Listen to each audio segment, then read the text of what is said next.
5강에 이어서 이제 악한 사람들의 심판, 우리 교재 119페이지 악한 사람에 대한 심판의 6강의를 시작하도록 하겠습니다. 우리 페트라 대학의 로마서 강의에 관심을 가지시고 참여해 주시는 우리 학생 여러분들, 그리고 또 우리 이 로마서를 공부하기를 원하는 애청자 여러분 감사하고요. 아마 올해가 가기 전에 이 로마서의 그 강해의 여행은 끝이 나게 될 것이고요. 어쨌거나 저는 개혁주의 관점에서 이 로마서를 리뷰하고 또 공부하면서 로마서에 나타나 있는 사도 바울의 신학과, 그리고 또 우리가 거기에 비춰서 어떻게 신앙생활을 해야 될지에 큰 도움이 되는 그런 로마서 강의의 시간들이 되기를 바랍니다. 우리 학생들에게는 제가 부득이하게 그 코로나 바이러스 사태로 인해서 오프라인에서 모이질 못하고 온라인을 통해서 이렇게 강의를 하는데요. 오늘부터는 강의 요약을 이렇게 각자에게 배부하고 있습니다. 혹시 의문사항이나 궁금한 것이나 질문이 있으시면 댓글을 남겨주시면은 또 필요한 자료가 있으신 분들에게는 제가 성실하게 답하거나 또는 자료를 보내드리도록 약속하겠습니다. 악한 사람들의 그 본성이 뭐냐? 첫째, 악한 사람들은 당을 짓는 사람들이다. 당파를 잘 만들죠. 오늘날 정치 현실을 봐도 많은 사람들이 이합집산을 거듭하죠. 이게 당을 짓는 사람이라고 말을 하는데요. 헬란 말로는 당을 짓는다라고 하는 말이 에리데이아스라고 하는 말입니다. 에리데이아스. 이 말의 뜻은 하나님을 대적하기 위해서 고용된 무리를 일컬는다. 오늘날 참 많은 세력들이 있죠. 일루미나이트, 광명회라고 하죠. 적그리스도, 이단, 에큐메니칼 운동, 세속주의, 뭐 참 많이 있습니다. 이런 사람들이 그 에리데이아스인데요. 이 사람들이 당을 잘 짓습니다. 그래서 자기들만이 가지고 있는 그 독특한 신학도 아닌 고집을 가지고 이 교회를 회방을 하죠. 이 악한 사람들의 본성 두 번째는 자신의 유익을 구하기 위해서 단합된 세력을 의미합니다. 집단 이기주의 요즘 많이 나타나죠. 사회운동, 또 반체제, 그리고 또 피켓을 들고 하는 노동운동 참 노동자들에게 있어서는 필요한 것이에요. 그러나 조금은 그것이 어떤 사회주의 그 관점이 그 속에 들어가서 자유경제 시장을 이렇게 교묘하게 파괴하려고 든다면 좀 생각해 보아야 되지 않겠는가 생각해 봅니다. 악한 사람들의 본성 세 번째는요, 종교적인 이기주의 집단들입니다. 유대인들이 그렇고 천주교 그렇고, 그리고 뭐 신천지 같은, 그죠? 이기주의 집단이죠. 자기네들의 그 유익을 구하기 위해서 이렇게 사람들을 미혹하죠. 이 마지막 종말의 시대에 그 나타나는 그 징조들이 뭐냐 하면은 적그리스도가 등장한다 그랬거든요. 그런 사람들입니다. 이 악한 사람들의 그 행위가 뭐냐? 이들은 불의를 쫓는 무리입니다. 불의를 쫓는다. 그래서 성적 타락, 동성애, 이것이 뭐예요? 하나님의 창조 질서를 파괴하는 범죄잖아요. 부모에게도 불효하고 살인하고 남의 정조를 유린하고 남의 재산을 가로채고, 참 요즘 안타까운 소식들이 그 온라인을 통해서 또 뉴스페이퍼를 통해서 아니면 방송을 통해서 많이 접하게 되죠. 뭐 N방이라든가 그 다음에 뭐 한국의 그 강남에 있었던 그 술집 사건 이야기, 이런 것들이 불의를 쫓는 악한, 타락한, 성적으로 타락하고 부모를 거역하고 살인하고, 이게 바로 종말에 나타나는 징조들을 다 저지릅니다. 이 악한 세력들이에요. 그 악한 자들이 받는 보응, 그 심판이 뭐냐? 히브리서 10장 26절로 31절을 한번 참고해 보세요. 첫째, 그들은 하나님의 진노를 쌌습니다. 진노를 받게 돼 있습니다. 하나님의 진노를 불러오는 자들이에요. 네. 그래서 하나님의 진노가 그들에게 임하게 될 것이라고 성경은 말하고 있죠. 예. 이런 악한 사람들의 그 본성, 악한 사람들의 행위, 그것을 하나님은 그냥 보아두지 아니하시고 반드시 심판하신다. 예. 히브리서 10장 26절로 31절에 보니까 우리가 진리를 아는 지식을 받은 후 짐짓 죄를 범한 즉 다시 숙제하는 제사가 없고 오직 무서운 마음으로 심판을 기다리는 것과 대적하는 자를 소멸할 맹렬한 불만 있으리라. 모세법을 폐한 자도 두세 증인을 인하여 불쌍히 여김을 받지 못하고 죽었거든. 하물며 하나님 아들을 밟고 자기를 거룩하게 한 언약의 피를 부정한 것으로 여기고 은혜의 성령을 욕되게 하는 자의 당연히 받을 형벌이 얼마나 더 중하겠느냐. 너희는 생각하라. 원수 갚는 것이 내게 있으니 내가 갚으리라 하시고 또다시 주께서 그의 백성을 심판하리라 말씀하신 것을 우리가 아노니 살아계신 하나님의 손에 빠져 들어가는 것이 무서울진저, 이렇게 기록하고 있습니다. 반드시 악한 자들은 하나님의 심판을 받을 것이다.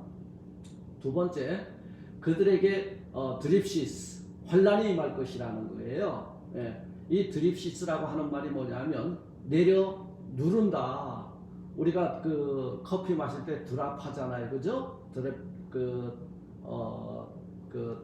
컵을 놓고 그 위에 커피 액을 넣고 이렇게 압축을 해서 뽑아낸다. 이 환란이 임한다, 이 드립시스라고 하는 말은 이렇게 내려 찍어 누른다는 뜻이 있습니다. 그들에게 이런 것이 임한다는 거예요. 셋째, 곤고함이 이를 것이다. 예, 곤고함이 이를 것이다. 예, 이것이 하나님의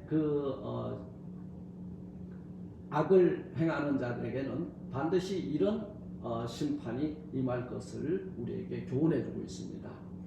하나님의 심판의 규범이 뭐냐? 로마서 2장 12절로 16절은 말씀하고 있죠. 이것은 하나님의 심판의 기준이며 법칙인데요. 선악을 가려내는 원리 원칙에 준한다. 하나님이 그냥 심판하는 거 아니에요. 선과 악을 가려내는 원리 원칙에 준거에서 이렇게 심판을 하시고요. 행위의 판단의 기준에 따라서 심판을 하신다는 거예요. 하나님의 심판의 기준이 뭐냐? 선과 악을 나눠내는 거고 분리해내는 거예요. 선은 나타내고 악은 도려내고, 하나님은 죄와 악을 미워하세요. 선은 하나님이 기뻐하세요. 그래서 이 선을 통해서 하나님은 영광을 받으신다는 거예요. 우리가 선을 행하게 되면 하나님이 기뻐하시고 악을 행하게 되면은 반드시 찍어내어 버린다는 거예요. 그렇다면 하나님의 심판의 기준과 그 규범은 뭐냐? 다음에 세 가지로 우리가 요약해 볼 수 있는데요. 첫째, 양심의 가르침이라는 거예요. 둘째, 성경에 기록된 모세의 율법이라는 거예요. 셋째는 뭐예요? 예수 그리스도의 말씀, 곧 복음이 바로 심판의 기준이 된다는 거예요. 혹 사람들은 이 성경을 시대적으로 나누기도 해요. 세 시대로 나누는데요. 첫째가 양심 시대, 둘째는 율법 시대, 셋째는 복음 시대로 이렇게 나누죠. 첫째 양심 시대가 뭐예요? 아담이잖아요. 아담. 둘째 율법 시대의 등장인물은 모세죠. 셋째 복음 시대의 포커스는 예수잖아요. 이 양심 시대의 아담이 하나님의 말씀을 불순종함으로 죄가 들어왔고, 그리고 아담을 찾아오셨을 때 아담아 내가 어디 있느냐 했는데 하나님 앞에 나서지 못하고 내가 두려워서 나무 뒤에 숨었나이다. 방법이 없었어요. 그때 짐승의 가죽을 벗겨서 피 흘림이죠. 그때 아담에게 옷을 지어 입혀 주셨다. 이건 뭐예요? 하나님께서 우리의 죄와 허물을 감싸 주셨다. 피 흘림이 없은즉 죄 사함이 없다 그랬죠. 둘째, 율법 시대에는 뭐를 통해서 우리를 구원하셨어요? 이 모세에게 그 불뱀을 보내셨는데 그 모세가 엎드려 기도했잖아요. 그때 뭐라고 처방을 주셨습니까? 장대 끝에 노뱀을 만들어 달아 올려라. 그래서 그런즉 그 백성들이 그것을 바라봄으로 살게 되었다. 이게 십자가를 의미하는 거예요. 그리고 셋째, 복음 시대의 예수잖아요. 예수님을 믿는 믿음이 우리를 구원하게 되었다는 거죠. 하나님의 구원의 원리는 양심도 아니고 율법도 아니에요. 그것은 뭐예요? 우리 주 예수 그리스도, 복음이라는 사실입니다. 그래서 예수 그리스도가 오셨고 예수 그리스도를 내가 영접했고 예수 그리스도를 믿음으로 구원받았다는 거예요. 이 소식이 굿뉴스, 바로 복음이고 유앙겔리온이 되는 것입니다. 로마서 2장 12절, 14절, 15절은 양심의 가르침에 대해서 말하고 있죠. 범죄자는 반드시 망한다. 아담과 하와의 죄, 양심의 가책을 받아 나무 뒤에 숨었다고 했잖아요. 12절 말씀 볼게요. 로마서 2장 12절은 무릇 율법 없이 범죄한 자는 또한 율법 없이 망하고 무릇 율법이 있고 범죄한 자는 율법으로 말미암아 심판을 받으리라 말씀하고 있는 거예요. 율법이 없이 범죄한 자는 율법이 없어 망하고 율법이 있는데도 그 율법대로 살지 못하고 범죄한 자는 율법으로 말미암아 심판을 받으리라. 이것이 어찌 보면 율법이 우리에게 가져다 준 기능이 있죠. 율법은 우리의 죄를 고발하는 기능이죠. 율법이 우리를 구원할 수 없어요. 율법에 우리 최초에 받았던 그 십계명이요. 십계명 앞에서 죄 없다고 당담해 줄 수 있는 사람 어디에 있겠으며, 그리고 그 10가지를 다 지켜가지고 구원에 이르를 수 있는 사람이 누가 있겠습니까? 그때 하나님께서는 그 아들을 보내사, 이게 복음이라는 거예요. 복음의 시작입니다. 양심이 율법의 역할을 대신해주고 있다고 14절 15절 말씀하죠. 율법 없는 이방인이 본성으로 율법의 일을 행할 때는 이 사람이 율법이 없어도 자기에게 율법이 되나니 이런 이들은 그 양심이 증거가 되어 그 생각들이 서로 혹은 송사하며 혹은 변명하여 그 마음에 새긴 율법의 행위를 나타내느니라 말씀하고 있죠. 여기서 말하는 본성이 뭡니까? 본성은요 피세이라고 하는 헬라어인데요, 타고난 본질적인 성질입니다. 우리는 어떤 본성을 가지고 태어났나요? 아담의 후손이기 때문에 죄악된 본성을 가지고 태어났죠. 이 본성을 가지고 있어요. 그래서 이 율법에 관해서 12절 13절에 말하잖아요. 죄를 범한 자는 율법으로 심판을 받게 된다. 율법의 특징은 우리들의 죄를 잘 비춰주는 거울과 같은 역할을 한다 그랬어요. 그래, 복음에 대해서 16절은 뭐라고 말하고 있나요? 말씀에 불순종하면 예수님이 심판주가 되셔서 심판하실 것이다. 복음을 거역하면 복음의 이런대로 심판하리라. 죄의 유무가 아니라 믿느냐 아니냐의 문제라는 거예요. 여러분, 죄가 없으면 구원받는다? 누가 죄가 없겠습니까? 죄의 유무가 아니라 우리 주 예수 그리스도를 믿느냐 믿지 아니하느냐. 믿으면 여러분 이 심판에서 면제가 되고, 믿지 아니하면 심판에 이를 것이라고 말씀하고 있는 거예요. 복음 앞에서 우리들이 그 죄가 겉으로 드러나는 죄뿐만 아니라 마음속에 자리 잡고 있는 은밀한 것까지도 심판하신다. 그래서 예수 그리스도의 심판의 기준은 딱 한 가지예요. 십자가의 피의 복음을 믿을 때 우리는 그의 보혈의 공로로 우리들의 죄와 허물의 가려움을 받는다고 말씀해주고 있죠. 자, 이 로마서 2장 17절로 29절 말씀을 가봐요. 거기에 보면 유대인의 우월감을 책망하시죠. 유대인의 우월감. 야, 유대인에 나은 것이 뭐가 있느냐.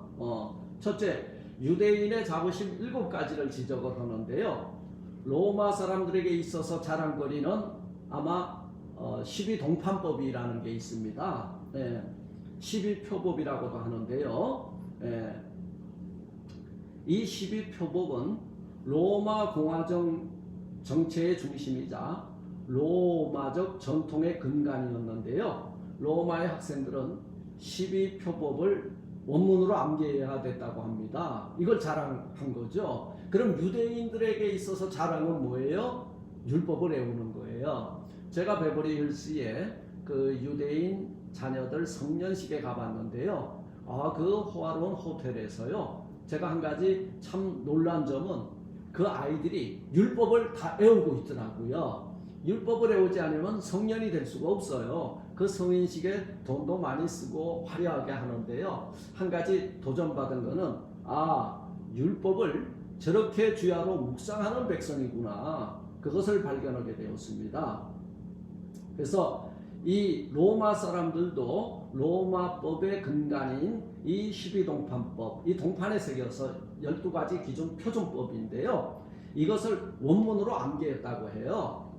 이로 보아 이제 이것이 구두로 전성이 되고 리비우스는 이 12표법이 모든 사법과 공법의 기본이 되었다. 그리고 키케로는 말하기를 로마법 전체의 몸체가 되었다 말해주고 있죠. 그러면 율법은 뭐예요? 이 복음의 백그라운드인 거예요.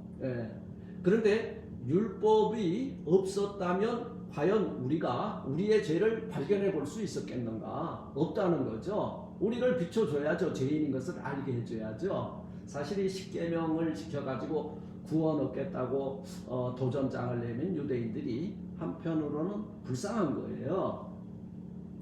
유대인들은 그 자랑거리가 뭐였어요? 하나님께 직접 수여받은 율법이 그들의 자랑이었죠.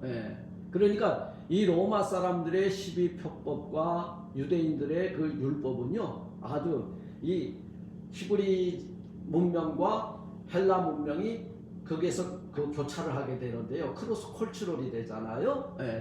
이 교차가 될 때 이 12표법과 유대인들은 뭐를 끄집어냈냐면은 율법이라고 하는 이 양대법이 이렇게 서로 맞물려서 돌아가고 있는 로마의 사도 바울이 이 편지를 보낸 것입니다. 유대인들은 율법을 받은 백성인 것을 대단히 자랑스럽게 여겼죠. 그리고 하나님을 자랑했고요. 유일신 하나님이 자신들에게만 나타났고, 그리고 자기네들만 선택해 주셨고, 자신들만이 하나님의 자녀며 하나님은 자신들만의 신이라는 거예요. 유일신. 그리고 세 번째로 하나님의 뜻을 율법을 통해서 자신들에게 나타내 보여줬기 때문에 하나님의 뜻은 자신들만 알고 있다라고 하는 이런 자부심이 있었다는 거예요. 그리고 이 율법을 통해서 하나님과 특별한 언약 관계, 계약 관계에 있었다는 것이 유대인들의 그 자부심이었습니다. 네 번째는 어떤 자부심을 가지고 있었냐 하면 지극히 선한 것을 좋게 여기는 이런 자부심이 있었습니다. 선악을 분별할 수 있는 율법이 있기 때문에 이방 사람들보다도 우리는 더 선하게 살 수 있다라고 하는 자부심입니다. 선과 악을, 죄와 의를 구별할 수 있다고 하는 이 자부심이 유대인들이 가지고 있었던 자부심이라는 거예요. 그 아마 로마 시대에 그 로마 안에도 이런 유대인들이 많이 살고 있었던 것 같습니다. 로마 사람, 이 유대인들과 한국인들의 공통점이 뭐냐면 이민으로 시작하고 이민으로 맞춰지는 것 같아요. 대한민국 백성들도 지금 세계 700에서 약 800만 명이 디아스포라가 있잖아요. 어찌 보면 유대인들은 자이반 타이반에 의해서 이렇게 포로로 붙잡혀가고 그리고 기근을 피해서 이렇게 이민을 떠나던 그런 백성이었고 지금도 유대인들이 세계 곳곳에 흩어져 살고 있음을 보게 됩니다. 그래서 유대인들은 이 그 복음을 율법을 가지고 있었다는 특별한 관계 속에 있다는 걸 대단한 자부심으로 여겼고 선악을 분별할 수 있는 율법, 그래서 선과 악을 죄와 의를 구별할 수 있기 때문에 율법을 수여받은 우리 백성은 더 윤리적이고 더 도덕적이고 더 법적으로 성숙한 시민이라고 하는 이런 자부심을 가지고 있었다는 거예요. 다섯 번째, 유대인들의 자부심은 뭐냐? 소경의 길을 인도하는 자라는 자부심이 그들에게 있었다는 거죠. 이 127페이지를 한번 참고해 보세요. 이는 다시 말하면요, 지도 소경인데 이제는 율법의 지식으로 눈이 밝아져서 소경된 자들을 인도할 수 있는 자리에 있게 되었다는 자부심입니다. 이 율법을 받아가지고 율법을 통해서 자기 눈이 밝아졌고 그래서 이 어두운 세계 속에 있는 사람들을 자기가 가르치는 자라도 그들을 데리고 갈 수 있는 자라는 자부심을 그들이 가지고 있었다. 여섯 번째, 이 유대인들의 그 자부심이 뭐냐? 어둠 속에 있는 빛이라고 하는 자부심을 가지고 있었습니다. 어둠 속에 있던 자신들이 이제 하나님의 택한 백성이 되어서 의의 빛의 자녀 되었다고 하는 자부심입니다.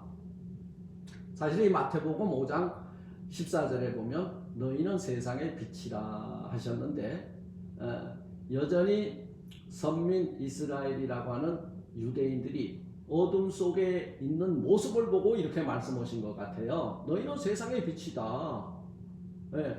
빛이 비춰야 된다는 거예요.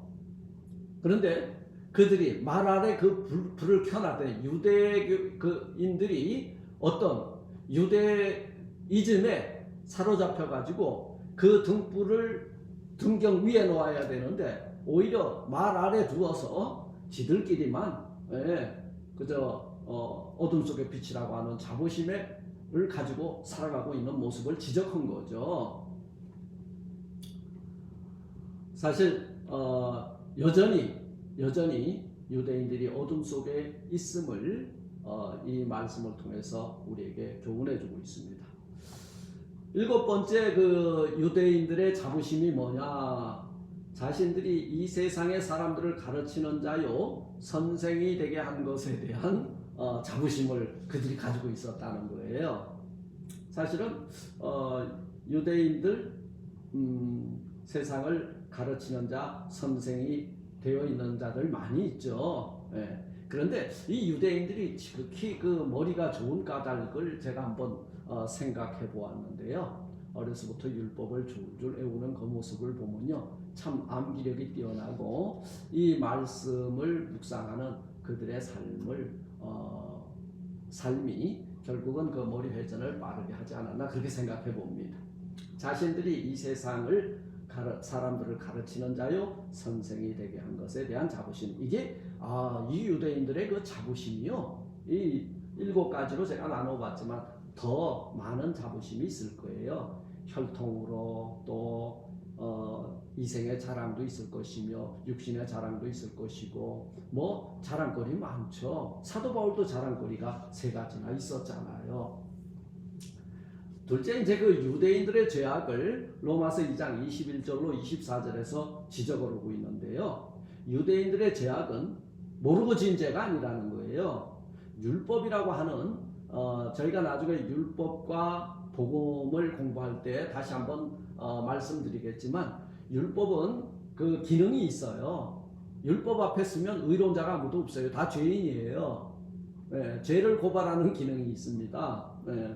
그래서 율법이라고 하는 하나님의 말씀을 알고 있는데도 불구하고 그대로 행하지 않는 죄악이라는 거예요. 자기네들은 그대로 살았다고 그러죠. 안식일 지키는 거 보세요. 0.9km 이상 되면 여러분 어떻게 해요? 걸어가지도 않습니다. 그래서 주이시들이 모여 사는 곳에 가보면요, 전부 시나고그라고 하는 회당을 중심으로 1km 이내에 삽니다. 그리고 주일날은 불도 안 떼요. 그런데 율법의 그 문자는 그들이 가지고 있는데, 율법이 가지고 있는 근본적인 하나님의 사랑과 하나님의 의를 행하는 데는 좀 약하다는 것을 우리는 발견해 보게 됩니다.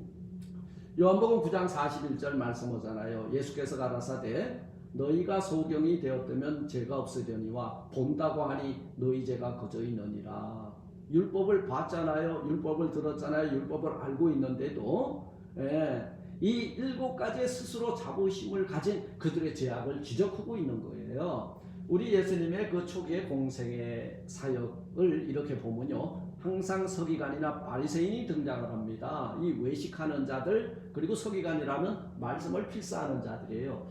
그들이 늘 와서 예수님을 충동하거나 예수님에 대항하거나 예수님을 대적하거나 시험에 들게 하려고 그러죠. 그런데 그들에게 이 마태복음을 보세요. 바로 유대인들에게 주는 메시지가 많이 있습니다. 야고보서 4장 17절은 이런 7가지 스스로 자부심을 가진 그들의 죄악에 관해서 말씀합니다. 이러므로 사람이 선을 행할 줄 알고도 행치 아니하는 것은 죄인이라 지적하고 있죠. 우리가 선한 사마리아 사람의 비유를 보게 되면요, 사실은 여리고로 내려가는 길에 강도 만나 그만 죽게 된 사람 하나가 있었습니다. 그는 그의 그 정체에 대해서는 성경은 침묵하고 있습니다. 그런데요, 어쨌거나 그 앞에 많은 사람이 지나가죠. 종교 지도자, 대제사장 지나갑니다. 그런데요, 그 피를 흘리고 그만 죽게 되었으니까 부정하다, 불결하다 생각하고 전부 외면하고 가버립니다. 그런데요, 그때 아마 많은 주변의 그 동료들과 함께 지나갔다면요, 아마 그들은 그렇게 하지 않았을 거예요. 외식이 뭔지 아세요? 외식은요, 내가 해야 되는데 불구하고 보는 사람이 없으면, 그리고 기도해야 되는데 보는 사람이 없으면, 여러분 이스라엘 성지순례를 가보신 분들은 알 거예요. 이스라엘 예루살렘 성벽에 전부 사람들이 붙어가지고 기도를 해요. 남들에게 보여주는 기도거든요. 이게 외식입니다. 사실은 우리 예수님이 어떻게 기도하라 그랬어요? 은밀한 골방에 들어가라 그랬잖아요. 세상을 향하여는 문을 닫고 하나님을 향하여 문이 열리는 거예요. 그런데 세상 사람들에게 보여주는 기도는 하늘의 문이 닫히는 기도예요. 이게 외식입니다. 사람이 선을 행할 줄 알고도 행치 않은 것은 죄다. 야고보서 4장 17절은 말씀하고 있죠. 그들의 죄는 어떤 죄입니까? 첫째, 위선죄예요. 위죄는 다른 사람은 가르치려고 덤벼드는데 자신을 가르쳐 깨우치지 못하는 죄다, 이 말이에요. 야고보서 3장 1절에서 뭐라 그래요? 선생이 된 자들이 더 큰 심판을 받기에 선생이 되지 말라고 교훈하고 있죠. 이는 다른 사람의 잘못을 지적하면서 정작 자신의 잘못을 고치지 못하는 것을 말하는 것입니다. 우리 성경에 남의 눈에 피는 보고 자신의 눈에 들보를 보지 못하는 것이라고 마태복음 7장 3절로 5절은 말하고 있죠. 우리가 나아가서 다른 사람에게 율법을 가르치면서 자신은 율법을 범하며 그대로 살지 못하는 것, 이것이 뭐다? 위선죄다. 그렇게 말하고 있는 거예요.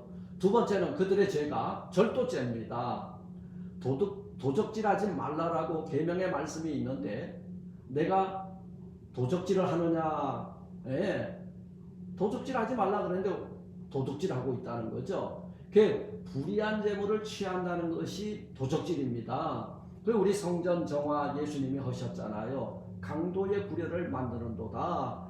하나님의 성전 안에서 하나님의 영광 외에 이루어지는 모든 것. 오늘날 교회도 그래요. 비즈니스 하는 사람들 큰 교회 가잖아요. 왜 그래요?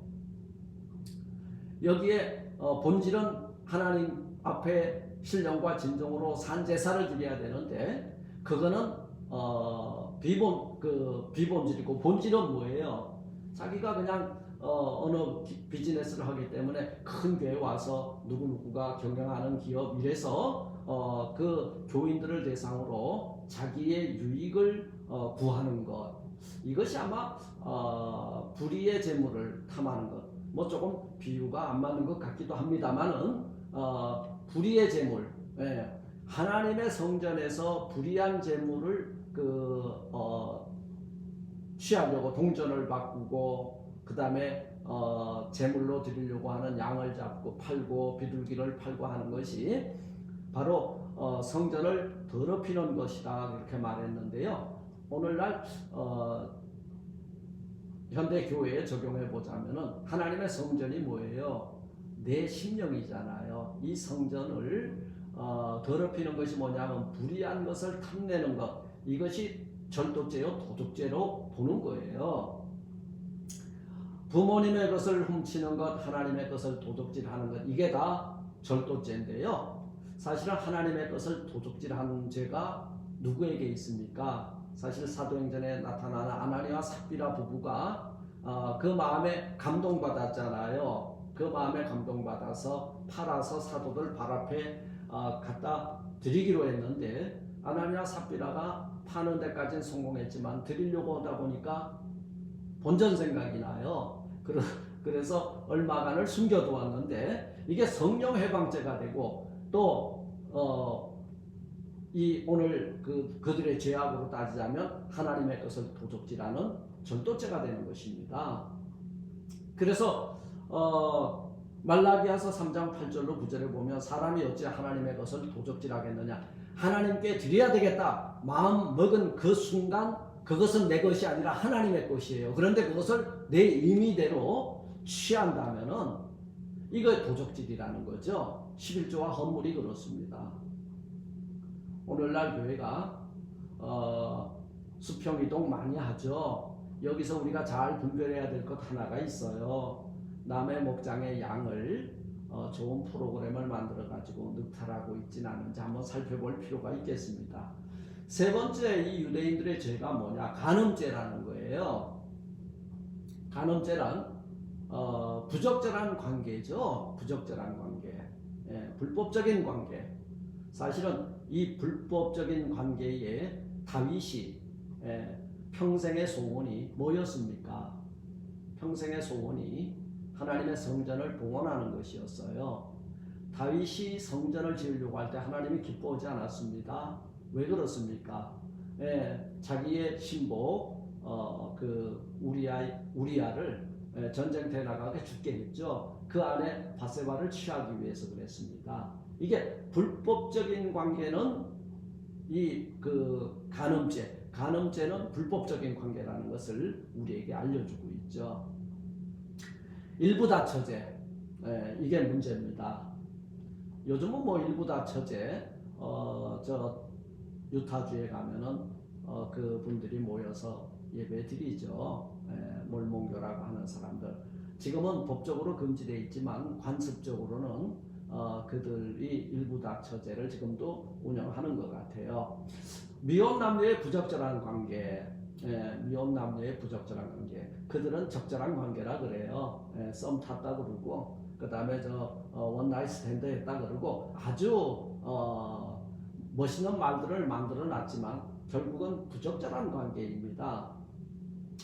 현대 사회가 결혼이라고 하는 제도가 파괴되는 근본적인 원인이 뭐냐? 어떤 사회학자는 이 결혼을 하려고 들지 않는 젊은 남녀들이 계속 증가하고 있다. 그 이유를 프리섹스에 두고 있습니다. 그것 때문이라는 거예요. 이성을 보고 음란한 마음을 품는 것, 이것도 죄라는 거죠.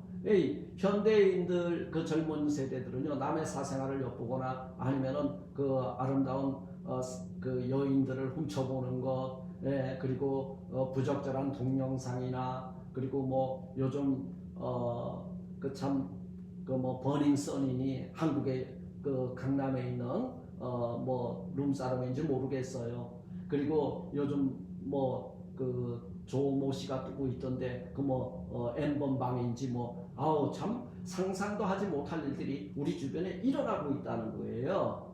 이게 뭐예요? 바로 통틀어서 간음죄입니다.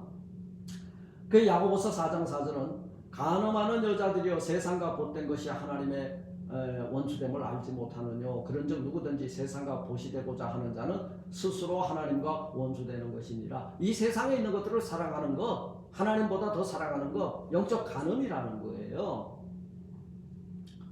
그리고 네 번째, 어떤 죄가 있나요? 성물절도죄가 있답니다. 하나님의 성전에서 사용되어지는 성물에 대하여 성물절도죄가 성립이 되는데요. 하나님의 성전을 더럽히는 것도 이에 해당된다고 볼 수 있습니다. 하나님께 드리는 것, 물질을 횡령하는 것, 그리고 마땅히 드려야 하는 11조와 헌물을 드리지 않는 것, 다 이에 해당이 되는 거예요. 그리고 율법을 자랑하면서 다섯 번째, 율법을 범하는 죄.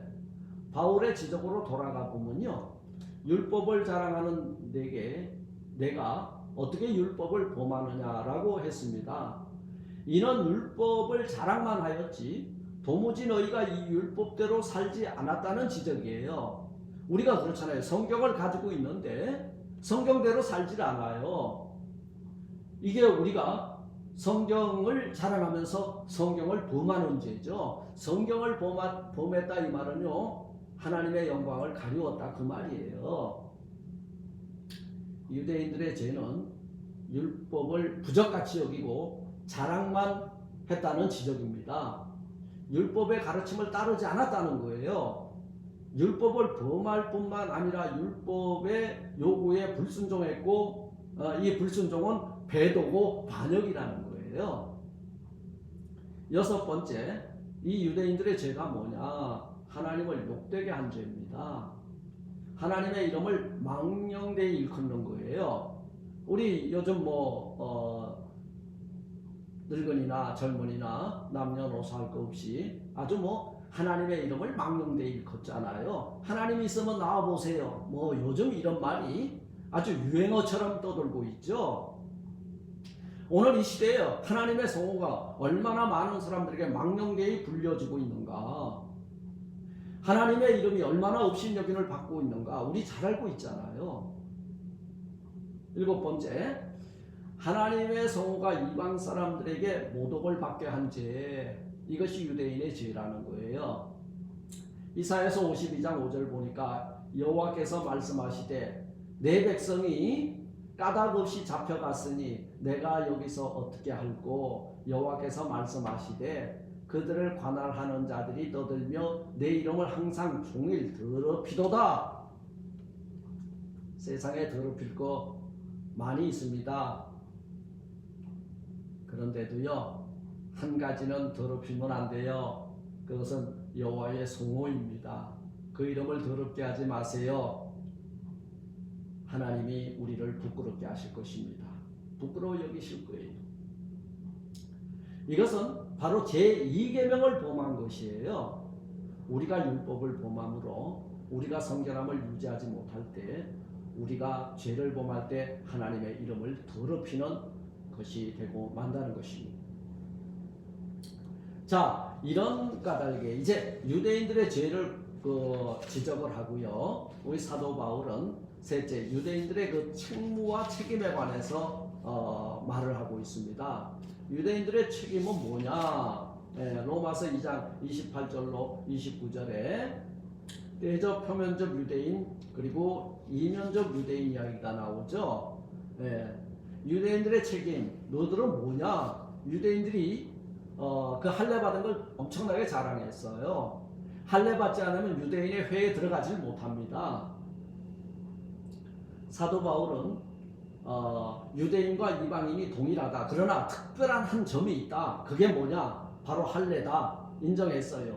바울도 할례를 받았습니다. 난지 8일 만에 받았거든요. 바울은 유대인들이 할례 받은 자로서의 너희들의 책임이 있다 그 말이에요. 그 책임이 뭐냐? 이 할례 받은 자로서의 책임이 뭐냐?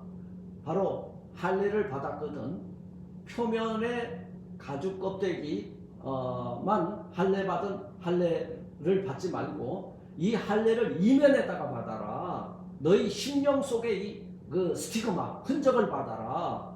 이것이 참 유대인의 표적이 될 것이다 그거예요. 그러니까 껍데기 난지 8일 만에 받는 그 남자아이들의 표피의 껍데기만 베어내는 이 할례가 참된 할례가 아니라 이거는 껍데기 할례라는 거예요. 그러면 실질적인 할례는 뭐냐면 이면적 유대인이 되어라. 이면적 유대인은 그 심령 안에 너희들을 강팍하고 그 다음에 죄가 있고 그 다음에 악을 행하는 요것들을 싹 도려내라는 거예요. 그래서 이 할례를 껍데기에 받지 말고 너희 심령에다가 이 할례를 받아라. 이 할례를 받은 자가 이면적 유대인이다 이렇게 말하고 있는 거예요. 할례 의식은 우리가 창세기 3장 21절이다 뭐 이렇게도 하는데 사실은 실질적으로 창세기 17장 9절에서 14절에 나타나죠. 아브라함에게 하나님께서 너는 내 언약을 지키고 내 후손도 대대로 지켜라. 너희 중 남자는 다 할례를 받으라. 이것이 나와 너희와 너희 후손 사이에 지킬 내 언약이다. 그래서 너희는 양피를 베어라. 이것이 너와 너희 사이의 언약의 표징이다. 그래서 남자는 집에서 난 자마다 8일 만에, 그리고 이방 사람이나 돈으로 산 노예나 물어나고 너희 집안에 있는 자들은 전부 할례를 받아라. 이에 내 언약이 너희 살에 있어 영원한 언약이 되려니와 할례를 받지 아니한 남자 곧 양피를 베지 아니한 자는 백성 중에서 끊어지리니 내가 내 언약을 배반하였음이니라. 아주 이게 할례 의식을 통해서 그 언약을 세우시죠. 이 할례 양식엔 두 가지가 있어요. 첫째, 할례는 어떻게 하는 거냐? 출생한 지 8일 만에 시행한다. 모든 그 태생은 출산 후 7일간은 부정한 기간으로 보았습니다. 그래서 8일째 되는 날에 할례를 받을 수 있었다. 둘째, 이 할례는 어디다가 하냐? 남자의 생식기의 표피를 잘라내면서 한다. 그리고 이 할례의 의미는 뭐냐? 바로 할례의 의미는 창세기 17장 14절에 보면 하나님의 언약 백성이 되는 표적으로 그 남자의 그 양피 심볼에 양피를 베어내서 할례를 행했다. 또한 이 할례의 의미는 성별의 의미가 여기에 있습니다. 그리고 또 하나는 하나님께 온전히 바쳐진다고 하는 헌신의 의미가 여기에 있어요. 그래서 언약의 백성이 되고 성별 거룩하여지고 온전히 하나님 앞에 드려진다라고 하는 세 가지 의미가 할례 속에 있는 것입니다. 자, 그러면 할례를 받은 유대인으로서 너희는 어떻게 살아야 되느냐? 유대인으로서 첫째, 율법을 준행하며 살아라 그 말이에요. 율법을 준행할 의무가 너희에게 있다. 그래서 로마서 2장 25절에서 27절은 말씀하고 있죠. 이는 유대인의 책임이고 책무입니다. 사도 바울은 율법을 행하는 일이 할례를 행하는 것보다 중요하므로 할례보다 먼저 율법을 행하는 일이 우선되어야 할 것이다 말하고 있습니다. 율법의 선행이 없는 할례는 무익하다. 이 말이 뭔지 아세요? 하나님을 믿는 이 말씀을 믿지 아니하는 자에게 세례 베푸는 것이 무익하다는 거예요. 그러면 오늘 왜 이 할례자와 무할례자, 그 다음에 이방인과 그 다음에 그 유대인, 그 다음에 전 인류의 죄, 이제 다음 강의에 나오겠지만요. 그 유대인들의 죄악을 지적하기 위해서 율법과 그 다음에 할례와 그 다음에 이면적 유대인과 표면적 유대인, 그 다음에 그 율법을 가지고 있다고 하는 유대인들의 죄가 무엇인지를 계속 알게 하기 위해서 오늘 이 본문을 이렇게 할례해서 진행해 나가고 있는 것입니다. 그래서 바울이 활동하던 그 당시 할례를 받으면 유대인으로서의 특권이 보장되기 때문에 율법과는 아무런 상관없이 할례를 받고자 하는 사람들이 줄을 섰다는 거예요. 그리고 율법을 어기면 그 할례가 무효가 된다고 율법을 어기면 그 할례가 무슨 의미가 있겠느냐. 사도 바울이 이렇게 주장하는 거예요. 그래서 율법을 행하면 할례자로 취급이 되고 율법을 행하지 아니하면 아무런 의미가 없다 그 말이에요. 네가 양피를 베어냈을지라도 그게 뭐가 되느냐. 그래서 오늘 26절을 그렇게 말씀하고 있잖아요. 그런즉 무할례자가 율법의 제도를 지키면 그 무할례를 할례와 같이 여길 것이 아니냐, 이렇게 반론을 제기하고 있죠. 그래서 이 말씀은 할례자에게 천대받고 무시받던 무할례자가 율법을 지키게 되면 할례받고 율법을 어기는 할례자들보다 더 낫다는 주장입니다. 현대 교회에 적용을 해보면요, 출석을 잘하고 세례받고 직분을 가진다고 할지라도 하나님의 말씀을 어긴다면 교회 출석을 제대로 못해도 하나님을 경외하고 하나님의 말씀을 두려워하고 하나님의 말씀을 뜻에 따라 살려고 하는 사람보다 나을 것이 결코 없다는 말씀이에요. 유대인으로서의 율법을 준행할 의무가 있는데요. 두 번째는 뭐가 있냐면 표면적 유대인이 아니라 이면적 유대인이 되어야 할 것이다, 이렇게 강조해서 교훈하고 있습니다. 이면적 유대인이 되어야 한다, 이 말은요, 중심이 유대인다워야 한다는 거예요. 그리고 거듭나야 하고 성령 안에 성령의 열매가, 심령 안에 성령의 열매가 있어야 된다는 거예요. 그래서 표면적 유대인은 참 유대인이 아니다. 표면적 유대인은 참 유대인이 아니라는 거예요. 그들이 자랑하는 혈통 더 이상 유효하지 않고, 그들의 혈통 더 이상 유효하지 않고, 그들이 받은 할례를 가지고 있어도 이면적 할례가 없으면 더 이상 유대인이 아니다. 유대인들의 관습과 그 다음에 미시나와 그 다음에 장로들의 유전을 가지고 있을지라도, 풍습을 지켰을지라도 참 유대인이 아니라는 말씀인 거예요. 그렇다면 누가 참 유대인이냐? 이면적 유대인이 참 유대인이다. 이 말이 이제 이들을 율법에서 깨트려서 복음의 세계 속으로 이끌어 들어가려고 하는 사도 바울의 노력의 흔적이 여기에 있습니다. 죄송합니다. 육체의 할례가 아니라 심령의 할례를 받은 유대인이 참 유대인이다. 요한복음 3장 3절 말씀처럼 거듭난 사람이 참 유대인이다. 그러니까 참 유대인이 되었다, 이 말은요, 참 그리스도인이 되었다는 말로 이제 이끌고 들어가는 거예요. 그들이 유대이즘을 끝까지 주이시라고 하는 이 우월감에서 빠져 있기 때문에 그들을 그리스도의 복음 속으로 끌고 들어가기 위해서는요, 거듭난 사람만이 참된 유대인이다, 이제 이렇게 인정해 주는 거예요. 로마서 8장 9절 말씀처럼 너희 안에 그리스도의 영이 없으면 너희는 더 이상 그리스도의 사람이 아니다, 이 말이에요.